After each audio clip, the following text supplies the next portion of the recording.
आप सभी का स्वागत है मेरे YouTube चैनल एजुकेशन 10 शाक्य पर। आज हम कारक प्रकरण के विषय में पढ़ेंगे। कारक प्रकरण में उपपद विभक्तियां यानी दूसरी विभक्ति, द्वितीय विभक्ति और कर्म कारक। सबसे पहले हम जानेंगे कि कर्म कारक कहते किसे हैं। कर्म कारक, कर्म कारक का मतलब है, आप सभी मेरे चैनल को सब्सक्राइब करें, लाइक करें और शेयर करें।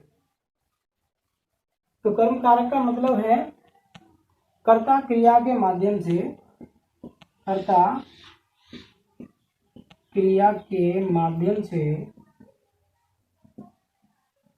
जिस पदार्थ को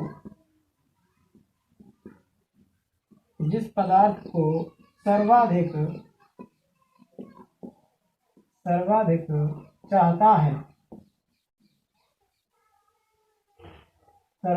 चाहता है उसे कर्म कारक कहते हैं।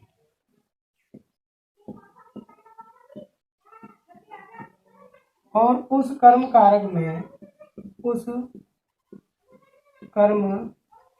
में कर्मणि द्वितीया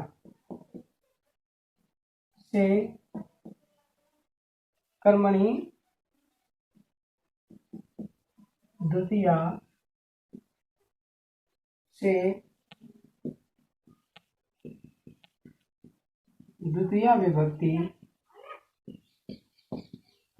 लगाते हैं।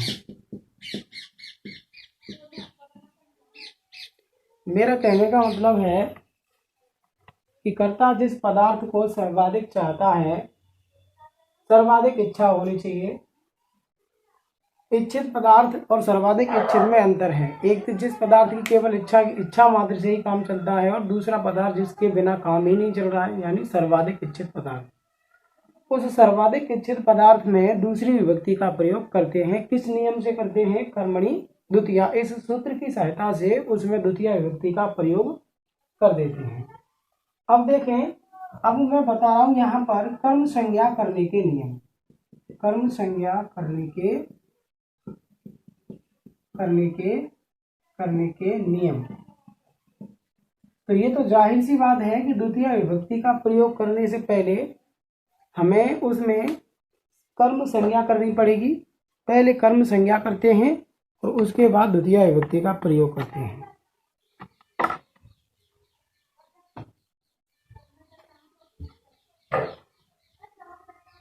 क्योंकि संस्कृत भाषा में कारक 6 प्रकार के होते हैं। 2 कारक केवल एक ऐसे होते हैं जिनकी की कर्म संज्ञा नहीं होती है। वो कौन से कारक हैं? एक तो संबंध कारक है और एक संबोधन कारक है, जिनकी कारक संज्ञा नहीं होती है, केवल षष्ठी विभक्ति का प्रयोग होता है। जबकि अन्य सभी कारकों में कर्म संज्ञा होती है और उसके बाद द्वितीय विभक्ति का प्रयोग करते हैं। तो सबसे पहले देखें, कर्तुरीप्सिततमं कर्म। पहला नियम है कर्तुरीप्सिततमं कर्म। यानी ये क्या कह रहा है? कर्तुरी प्लस ईप्सित प्लस तमम। कर्तुरी माने कर्ता की, ईप्सित माने इच्छित, और तमक प्रत्यय लग गया तो सर्वाधिक इच्छित। क्योंकि तमक प्रत्यय बहुत वस्तुओं में से एक वस्तु को श्रेष्ठ बताने के काम में प्रयुक्त होता है। तो सभी इच्छित पदार्थों में से एक सर्वाधिक इच्छित होगा, और उसमें, और जो कि क्या होगा? कर्ता के द्वारा सर्वाधिक इच्छित होगा, उसमें द्वितीय विभक्ति का प्रयोग कर देंगे। तो इसमें लिखेंगे जो पदार्थ, यानी कि जिस क्रिया के द्वारा जिस कारक को अत्यधिक चाहा जाता है, जिस क्रिया के द्वारा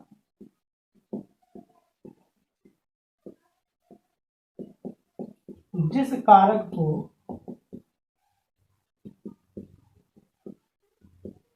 सर्वाधिक चाहा जाता है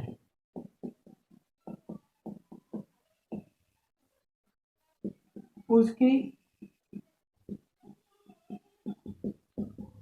कर्म संज्ञा होती है। यथा जैसे रामः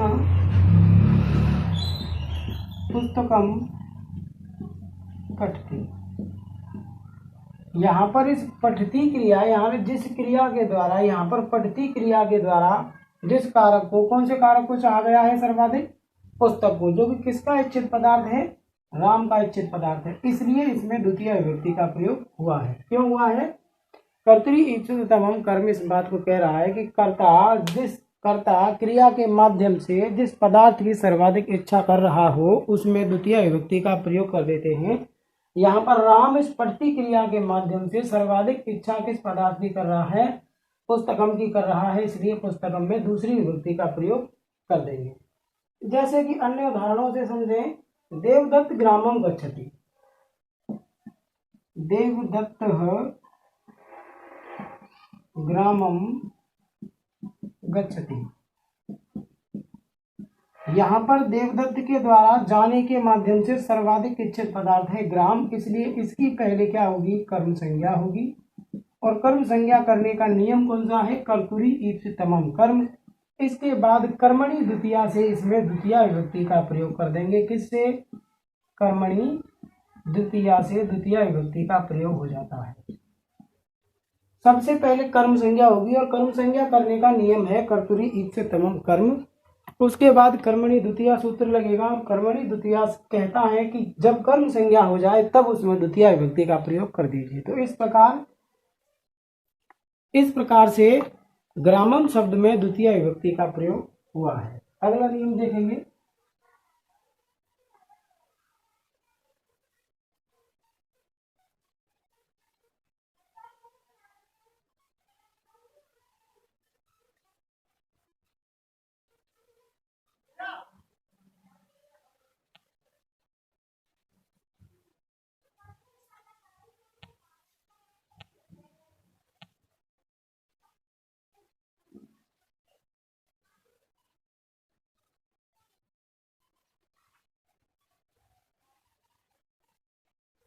एकथितम च।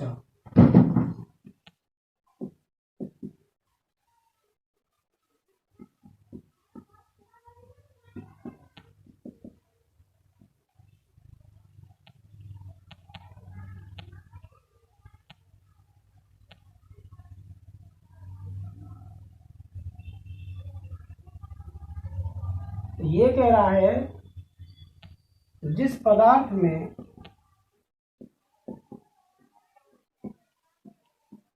अपादान आदि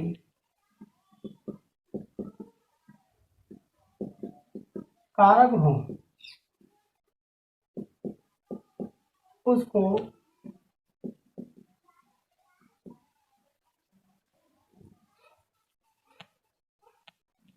कर्म कारक मानते हैं।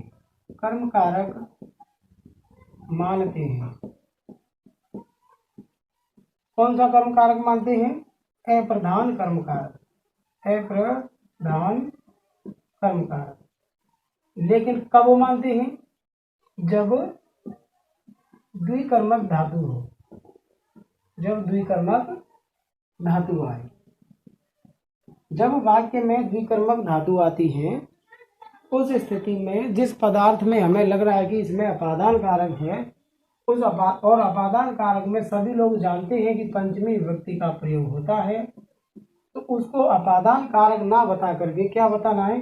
अप्रधान कर्म बताना है। कब बताना है? जब वाक्य में द्विकर्मक धातु आए। और जब अप्रधान कर्म बताएंगे तो उसमें द्वितीय विभक्ति का प्रयोग कर देंगे। जबकि ये भी पता होगा कि पंचमी की अपादान कारक में पंचमी विभक्ति का प्रयोग करते हैं। तो पंचमी विभक्ति का प्रयोग ना करके कौन सी विभक्ति का प्रयोग कर देंगे? दूसरी विभक्ति का प्रयोग कर देंगे। कब करेंगे? जब वाक्य में द्विकर्मक धातु आए। जैसे कि विशेष रूप से सबसे पहले द्विकर्मक धातुओं को पहचाने। द्विकर्मक धातु, द्विकर्मक धातु कौन कौन सी हैं इनको पहचाने हैं। दुह याच पच दंड रुधची ब्रू सास। दुह याच पच दंड दुह याच पच दंड रुद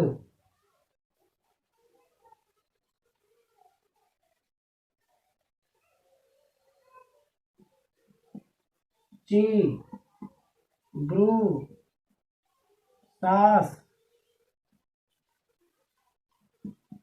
जी मत मुस री क्रिस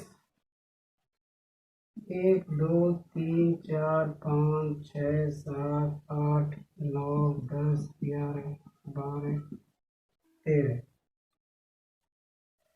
उसके बाद वह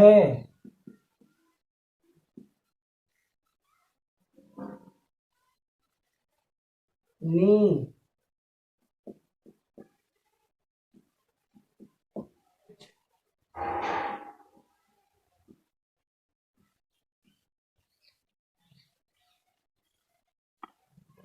इन 16 द्विकर्मक धातुओं के योग में 2 कर्म प्राप्त होंगे। 2 कर्म प्राप्त होंगे। एक होगा अप्रधान कर्म और एक कर्म होगा प्रधान कर्म। इन 16 द्विकर्मक धातुओं के योग में एक प्रधान कर्म होता है और एक अप्रधान कर्म होता है। दोनों ही कर्मों में द्वितीय विभक्ति का प्रयोग करते हैं। दोनों ही कर्मों में कौन सी विभक्ति लगाएंगे? द्वितीय विभक्ति ही लगाएंगे। लेकिन ये बात निश्चित है कि प्रधान कर्म में जब द्वितीय विभक्ति का प्रयोग होगा तो इनकी सहायता पड़ेगी क्या? इन द्विकर्मक धातुओं की सहायता पड़ेगी ना।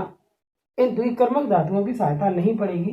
केवल जब द्वितीय विभक्ति का प्रयोग करेंगे इनकी सहायता से तो केवल अप्रधान कर्म में ही दूसरी विभक्ति का प्रयोग करेंगे। प्रधान कर्म में दूसरी विभक्ति का प्रयोग लगाने के लिए मैंने इससे पहले नियम बताया था, कर्तुरी ईप्सित तमम कर्म। कर्तुरी ईप्सित तमम कर्म, क्योंकि इसका मतलब है ये तो सर्वाधिक इच्छित पदार्थ है और जब सर्वाधिक इच्छित पदार्थ उसमें आएगा तो कर्तुरी ईप्सित तमम का प्रयोग करते हुए उसमें द्वितीय विभक्ति का प्रयोग कर्मणि द्वितीया से कर देंगे। जबकि यदि अप्रधान कर्म आता है तो इन द्विकर्मक धातुओं के कारण अप्रधान कर्म में द्वितीय विभक्ति का प्रयोग होता है और द्वितीय विभक्ति का प्रयोग हो जाएगा तो इसका कारण लिखेंगे इन धातुओं को। जैसे कि उदाहरण से समझो,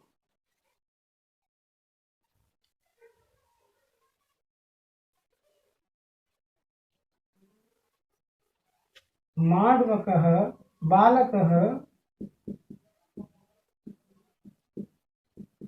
माण्डवकं पंथानं पृच्छति। यहाँ पर पृच्छति द्विकर्मक धातु है, ध्यान से समझो। यहाँ पृच्छति द्विकर्मक धातु है और इसका मतलब इसमें 2 कर्म है। 2 कर्म है। अब सबसे पहले हमें पहचानना है कि प्रधान और अप्रधान कर्म कौन सा है। 2 कर्म ये दिख रहे हैं यहाँ पर, दोनों द्वितीय विभक्ति का प्रयोग हो रखा है। इन दोनों कर्मों में प्रधान कर्म कौन सा है? तो सबसे पहले देखिए, बालक के द्वारा पूछने के माध्यम से सर्वाधिक इच्छित पदार्थ क्या है? रास्ता। बालक के द्वारा पूछने के माध्यम से, यानी पूछना इस क्रिया की सर्वाधिक सहायता कौन कर रहा है? पंथानम, रास्ता। बालक के द्वारा पूछने के माध्यम से सर्वाधिक इच्छित पदार्थ क्या है? पंथानम। पंथानम माने रास्ता है। तो ये रास्ता क्या है, यानी पंथानम क्या है? कर्म कारक है। कौन सा कर्म कारक है? सर्वाधिक इच्छित पदार्थ वाला कर्म कारक है। फिर बच गया क्या? माण्डवकम। माण्डवकम क्या है? माण्डवकम माने है राहगीर। माण्डवकम माने राहगीर, पालक और या राहगीर, इसको कहते हैं राहगीर। तो बालक राहगीर से मार्ग पूछ रहा है, तो बालक के द्वारा पूछने के माध्यम से इच्छित पदार्थ है पंथानम यानी कि रास्ता। तो इसमें कर्म कारक है कौन सा है? सर्वाधिक इच्छित। और सर्वाधिक इच्छित पदार्थ है तो कर्तुरी ईप्सित तमम कर्म, इस सूत्र की सहायता से इसमें द्वितीय विभक्ति का प्रयोग कर दिया जाएगा कर्मणि द्वितीया की सहायता से। उसके बाद में माण्डवकम, बालक से अलग हो रहा है ना, बालक से पंथानम पृच्छति, बालक से मार्ग पूछ रहा है, तो बालक से अलग है। वैसे भी यहाँ से कारक है और से कारक का मतलब है अपादान आदि कारक।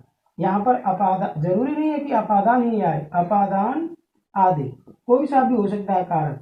जो अप्रधान कर्म है उसमें कोई सा भी कारक हो सकता है, लेकिन उसमें कोई से कारक के अनुसार विभक्ति लगानी है क्या? ना। प्रच्छति क्रिया कह रही है कि उसमें जब अन्य अपादान आदि या अपादान कारक हो या कोई अन्य कारक हो तो उस स्थिति में उसमें हमें द्वितीय विभक्ति का ही प्रयोग करना है, अप्रधान कर्म साबित करना है। और अप्रधान कर्म साबित कौन करवा रहा है? प्रच्छति। इसलिए इसमें द्वितीय विभक्ति का प्रयोग किस सूत्र से हुआ है? एकत्रितम च से इसमें द्वितीय विभक्ति का प्रयोग हुआ है। अब एक बात और समझ लीजिए, यदि प्रश्न इस तरह से पूछा जा रहा हो परीक्षा में, ये उदाहरण दे दिया, अब प्रश्न पूछेगा मांडवकम, इस पर रेखाखंड खींची हुई आएगी, पूछेगा कि मांडवकम में इस रेखांकित पद में कौन सी विभक्ति का प्रयोग हुआ है, तो विभक्ति डाल करके क्या लिखना है? द्वितीय लिखना है। अब कारण पूछा जाए तो इसका कारण क्या लिखोगे? कारण लिखोगे एकथितम च, या ये कारण नहीं आ रहा है तो क्या लिखोगे? प्रच्छ इति द्विकर्मक धातोः प्रयोग, या ये कारण लिखना है। यदि यही रेखाखंड इस पर खिंचा हुआ आ जाता है तब विभक्ति बतानी है कौन सी? द्वितीय। कौन सी बताओगे? द्वितीय विभक्ति बताओगे। और कारण यदि पूछा जा रहा है तो बताओगे कर्तुरी ईप्सिततमं कर्म। तब कारण क्या बताना है? कर्तुरी ईप्सिततमं कर्म। जैसे कि दूसरे उदाहरण से समझे,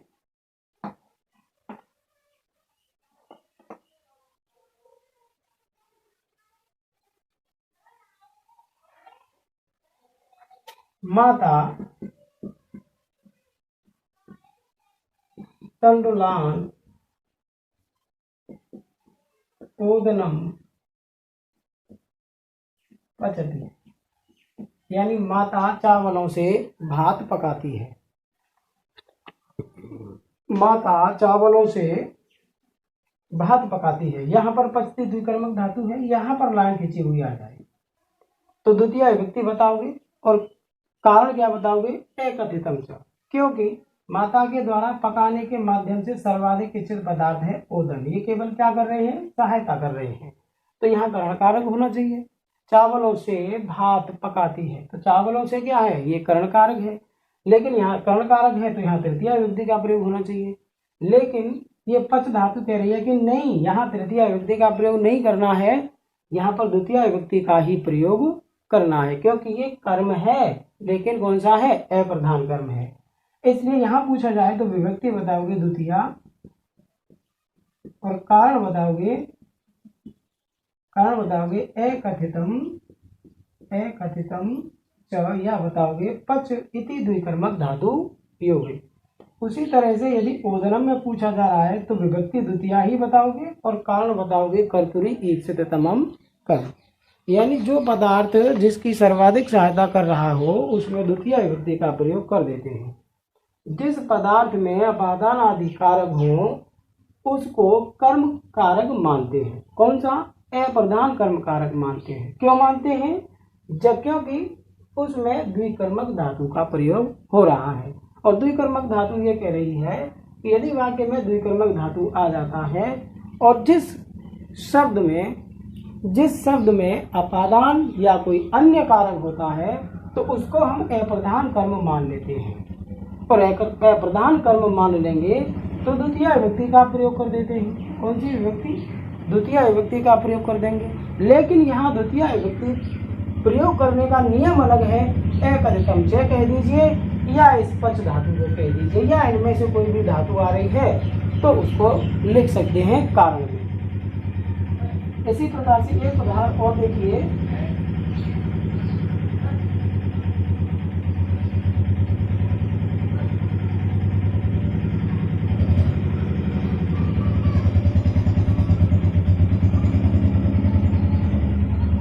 देवदत्तः गाम पयः दोग्धि। यहाँ पूछी जाए द्वितीय विभक्ति, यहाँ पूछी जाए द्वितीय विभक्ति, क्योंकि यहाँ पर अपादान कारक है। गाय से दूध अलग हो रहा है। देवदत्त गाय से दूध दोहता है, तो गाय से दूध अलग होगा तो अपादान कारक है। अपादान कारक होते हुए भी यह द्वितीय विभक्ति का प्रयोग है, क्योंकि ये दुह धातु कह रही है कि जहाँ पर अपादान आदि कारक होते हैं वहाँ पर अप्रधान कर्म बताना है, और अप्रधान कर्म बताओगे तो द्वितीय विभक्ति का प्रयोग कर देंगे। किसके अनुसार? अकथित अंशय के अनुसार। जबकि पयः में द्वितीय विभक्ति का प्रयोग पहले से ही है, क्योंकि देवदत्त के द्वारा दुहने के माध्यम से ये क्या है? पयः इच्छित पदार्थ है, सर्वाधिक इच्छित पदार्थ है, और सर्वाधिक इच्छित पदार्थ में तो पहले से ही बता दिया था मैंने कि द्वितीय विभक्ति का प्रयोग करते हैं। सर्वाधिक इच्छित पदार्थ होगा तो उसको हम प्रधान कर्म मानते हैं, जबकि दुह धातु अन्य कारक को अप्रधान कारक मनवाती है। मानते नहीं है, ये दुह धातु कहती है कि इसको मानो कौन सा कारक? अप्रधान कारक मानो।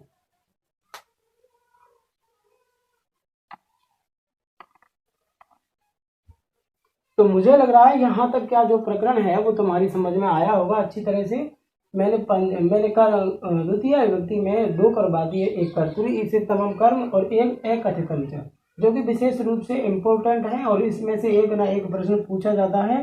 विकर्मक धातुओं वाले प्रश्न में एक संशय रहता है कि रेखांकित खंड में कोई से पर भी निशान लगा सकता है, दोनों में से यहाँ पर भी लगा सकता है, यहाँ पर भी लगा सकता है। अब परेशानी ये आती है कि यहाँ निशान लगा दिया तो कौन सा कारक बताएं, तो कौन सी विभक्ति बताएं? विभक्ति तो दोनों में द्वितीय ही बतानी है, लेकिन कारण क्या बताना है? यहाँ लगा दिया तो कारण क्या आएगा और यहाँ लगा दिया तो कारण क्या आएगा। तो विशेष रूप से याद रखें, हमें एक कारक पहचानना है दोनों में से सर्वाधिक इच्छित वाला, और जब सर्वाधिक इच्छित वाला कारक पहचान लेंगे तो दूसरा अपने आप ही निकल के आ जाता है कि माता के द्वारा पकाने के माध्यम से इच्छित पदार्थ तो ओदरम है, भात है, जबकि दूसरा क्या बच गया? अप्रधान कारक, और अप्रधान कारक में ही ये पच धातु द्वितीय विभक्ति का प्रयोग करवा रही है।